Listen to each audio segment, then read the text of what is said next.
Ajanslara düşen bir son dakika haberiyle başlamak istiyorum. Tokyo metrosunda bir adet bomba yüklü bavul patladı ve 2 ayrı canlı bomba yelekli şahıs intihar saldırısı düzenledi. İlk belirtilere göre 30 ölü ve 175 yaralı olduğu bildirildi. Terör eylemini üstlenenlerin PKK olduğu tespit edildi. Japonya polisinin konuyla ilgili soruşturması devam ediyor. Evet, aklınıza gelen ilk soruyu duyar gibiyim. PKK'nın Japonya'da ne işi var? Tokyo'da nasıl eylem yaptılar? Bu günümüzde pek geçerliliği olmasa da videonun ilerleyen bölümlerinde işleyeceğimiz konular hakkında aksiyon alınmazsa belki de 10 yıl içinde bu habere benzer bir krizin yaşanması muhtemel. 2023 yılında Japonya PKK'yı terör örgütü listesinden çıkarmıştı. Sonrasında çeşitli girişimlerle bu uygulamadan vazgeçildi. 2010'ların başından itibaren ülkedeki PKK sempatizan yapısı gün geçtikçe alan kazanmaya devam ediyor. Sivil toplum kuruluşları kurmak, kültür sanat faaliyetleri yürütmek ve çok daha fazlası. Neden PKK terör örgütü eylem bölgelerinden binlerce kilometre uzakta yapılanmaya gitmeye çalışıyor? PKK tekrar bu listeye alındı ama arada geçen sürede neler yaşandı? Fikir değişiminin sebebi neydi gibi soruların cevaplarını çok merak ettiğim için bu videoyu hazırladım. Bir terör örgütünün Japon topraklarında yapılanmasına tolerans gösterilmesini ve günlük hayatta nüfuz kazanarak Japonya'da ortaya çıkan yeni durumu ele alacağız. İçeriye geçmeden önce sizden bir ricamız var. Abone ol özelliğine ek olarak katıl özelliğimiz de aktif edildi. Kanalımıza katılarak çeşitli ayrıcalıklardan faydalanabilirsiniz. Ben Sinan Bakioğlu. Sushi'lerinizi sipariş ettiyseniz başlıyoruz. Bir ülkede ayrılıkçılık yapılırken toplumda meşruiyet nasıl sağlanabilir? Ülkedeki insanların verecekleri tepkiyi haksız göstermek için veya mümkün olan en az tepki alabilmek için çeşitli yapılanmalara gidilir. Dünyanın farklı ülkelerinde de benzer bir uygulamayı yürüten PKK terör örgütü Japonya'da da aynı yöntemi izliyor. Kültür dernekleri şeklinde örgütleniyorlar. Böylece konuyla ilgisi olmayan herhangi bir Japon buralara gidip gelerek PKK'nın teorik propagandasına maruz kalabiliyor. Japon kültüründen bahsederek biraz detaylandıralım. Önemli bir yer tutan mangalar, yani bildiğimiz ismiyle çizgi romanlar kullanılıyor. Bununla birlikte görsel medyada içerik yayınları da yapılıyor. Örnek verelim. Hepimizin en az bir kere izlediğini düşündüğüm Tsubasa ve Pokemon'u Japonya'da çizgi roman alanındaki içerikler olarak detaylandırabiliriz. Tabii bu iki program PKK propagandası yapmıyor. Açıklayalım. Manga, bir sayfa düzlemi üzerine bir çerçeve içinde alınan farklı sayıda panelin üzerine grafiklerin, konuşma balonlarının ve benzer yorumların yerleştirilmesiyle oluşturuluyor. Animeler ise Japonya'ya özgü manga çizim sanatıyla çizilmiş animasyonlardır. Özgü çizim teknikleri vardır. Mesela 1.70 boyundaki bir kişi 2 metre olarak gösterilebilir. Karakterlerin göz çevreleri standart ölçülerden farklı olarak büyük çizilebilir. Naruto, Yu-Gi-Oh ve Bakugan'ı en çok bilinen animeler olarak örnek verebiliriz. Japon toplumu ve insanı geleceğe yöneliktir. Ama geçmişle ilgisini kesmemiştir. Hatta güncel sorunları göğüslemek için geçmişte yapılanları değerlendirmeyi de tercih eder. Muhafazakar görüşe sahip olan Liberal Demokrat Parti 1993 ve 2009'daki birer dönemlik aranın haricinde her zaman Japonya'da tek başına iktidar veya kurulan koalisyonların büyük ortaklarından olmayı başardı. Toplumun geçmişle olan bağını gösteren anime ve mangalar da çıkartılıyor. İkinci Dünya Savaşı dönemini anlatan eserler, Hiroşima ve Nagasaki'de yaşanan atom bombası facialarından sonra toplumun yeniden ayağa kalkışını anlatan eserler de sıklıkla anime ve mangalarda işleniyordu. Bir anime veya mangayı çok profesyonel olmayacak şekilde hazırlamak ve dağıtımını sağlamak yüksek maliyet gerektirmeyen bir iş. Bu sebepten ötürü PKK terör örgütü Japon toplumu içinde yapılanabilmek için bu yöntemi tercih ediyor. İnsanların yoğun olarak tükettiği alanlarda hazır bulunmaya çalışarak daha fazla görünürlülük almak istiyorlar. Etkinlik adı altında bulunarak yapılan toplantılarda bölücü terör örgütü PKK'nın ve onun Suriye'deki uzantısı YPG'nin bayrak ve flamaları ile propaganda yapılan anlar bölgede yaşayanların kayıtlarıyla belgelenmişti.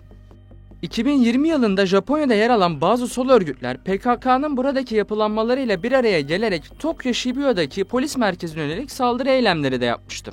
Organize bir hale gelerek karakola saldırı eylemleri toplum tarafından dikkatle takip edildi.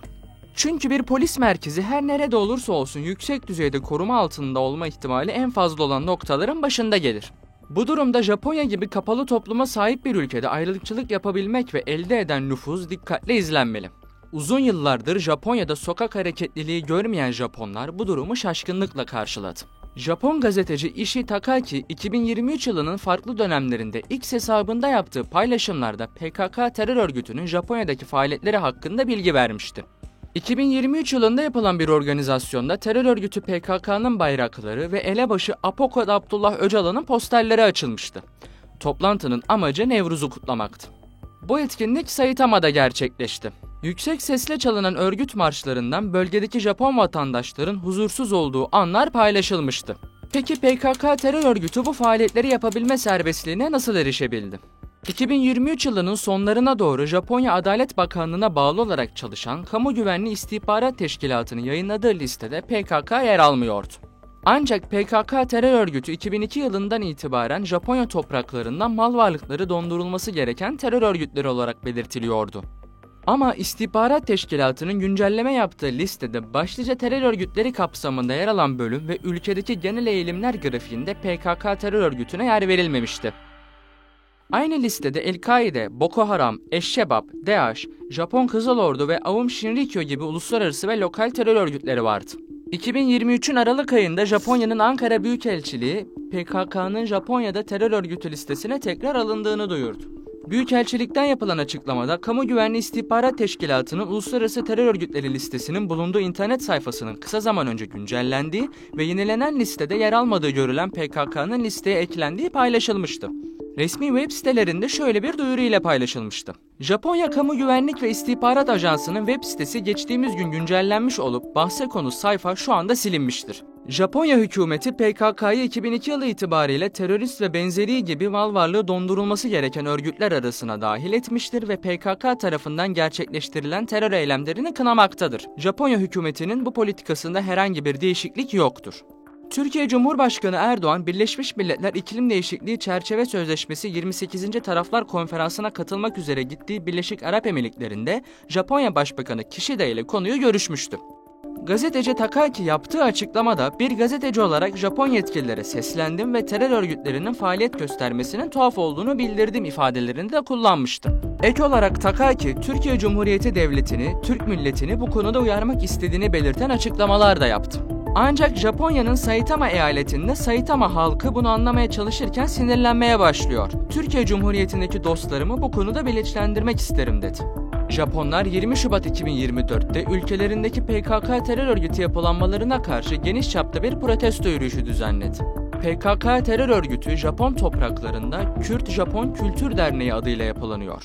Doğal afetler yaşandığında da kampanya yürütüyorlar. Depremler için bağış toplama, afet noktalarına ekipman ve insani yardım sevkiyatı için organize olma gibi alanları da kullanıyorlar. 29 Kasım 2023'te bu derneğin ve Kürdistan Kızılay Derneği'nin Türkiye'deki mal varlıklarına el konulmasına yönelik karar resmi gazetede yayınlandı. Sebep olarak PKK iltisakı ve bölücü terör örgütüne yardım yataklık etmek belirtildi. Japonların gösterisine karşılık olarak PKK terör örgütü sempatizanları "tımarhaneye gidin" şeklinde slogan attı. Japonya'ya yerleşen PKK sempatizanları Türkiye ile Japonya arasındaki 90 günlük vizesiz seyahat uygulamasından yararlanarak Japonya'ya giriş yapıyor. Daha sonra resmi mercilere başvurarak Türkiye'de soykırıma uğradıklarını iddia ederek siyasi iltica talep ediyorlar. Bu talepleri kabul edilmemesine rağmen yasa dışı yollarla ülkede kalmaya devam ediyorlar. Süreç 2015'ten günümüze kadar kademe kademe yürütülüyor. Özel günler, tatiller ve bayramlar sırasında Japonya'daki PKK sempatizanları etkinlikler ve buluşmalar organize ediyor. Örneğin ekranda gördüğünüz fotoğraftaki kişilerden biri hakkında mal varlığını dondurma talebi işlemi yürütüldüğü iddia ediliyor. Ancak kurumun açıklama metninde gönüllülük ve sosyal sorumluluk faaliyetleri yapıldığına dair ibareler yazılı. Başka hangi faaliyetle ilgileniyorlar? Hemen anlatalım. İnsan kaçakçılığı, mala zarar verme, yağma gibi cürümlerle de ilişkilendiriliyorlar. İnsan kaçakçılığı konusuna parantez açmak istiyorum. 2016'da tekfiri terör örgütü DAEŞ'e katılmak isteyen bir Japon, Gaziantep'te sınır noktasındayken yakalanmıştı. Benzer bir haberi PKK-PYD terör örgütü için görecek miyiz? Bunu bize zaman ispat edecek. Rehine ve militan kazanmak için Japonların içinde PKK'nın yapılanmaya gitmesi hakkında Japonya makamlarının izleyeceği politikalar dikkatle bekleniyor. Japon toplumunun kapalı ve muhafazakar yapısını manipüle etmek isteyen PKK terör örgütü bu yollarla kadrolarına yeni takviyeler yapabilir. Bazı sinema filmleriyle de yumuşak güç unsurlar alanında nüfus kurmak isteniyor. 1990'larda Japonya'ya göç eden yaklaşık 2000 Kürt kökenli Türk vatandaşının Tokyo'nun banliyölerinde yaşadıklarını anlatan Tokyo Kurds isimli sinema filmini örnek olarak gösterebiliriz. Japonya'nın önde gelen basın kuruluşlarından olan Mainichi Shimbun gazetesi de konuyla alakalı haberleri Japonya'daki Kürtler temasıyla manşetlerde görüyor. Ancak konunun insanların etnik kökeni olmaması ve bu şekilde çarptırılması sebebiyle tepkiyle karşılanıyor. Editör yorumuyla devam edelim. Japonya ülkesinde ortaya çıkan bu duruma karşı önlem alma ihtimalini kendi içinde tartışıyor olabilir. Mevcut tolerans yaklaşımı devam ettiği takdirde kısa bir süre içinde Japonya'da PKK'nın çeşitli terör eylemleri yürütme ihtimali mevcut.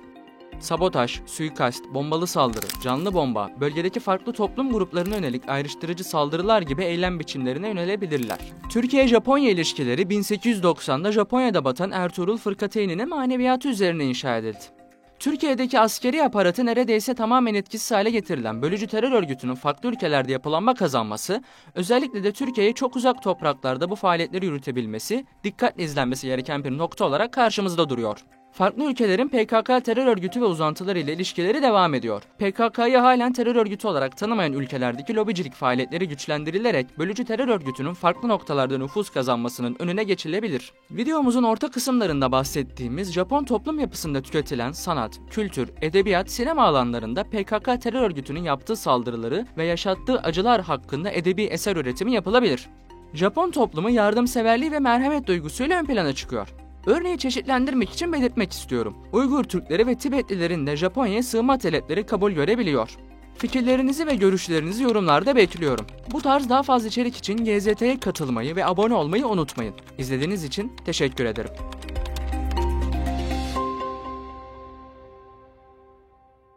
Ajanslara düşen bir son dakika haberiyle başlamak istiyorum. Tokyo metrosunda bir adet bomba yüklü bavul patladı ve 2 ayrı canlı bomba yelekli şahıs intihar saldırısı düzenledi.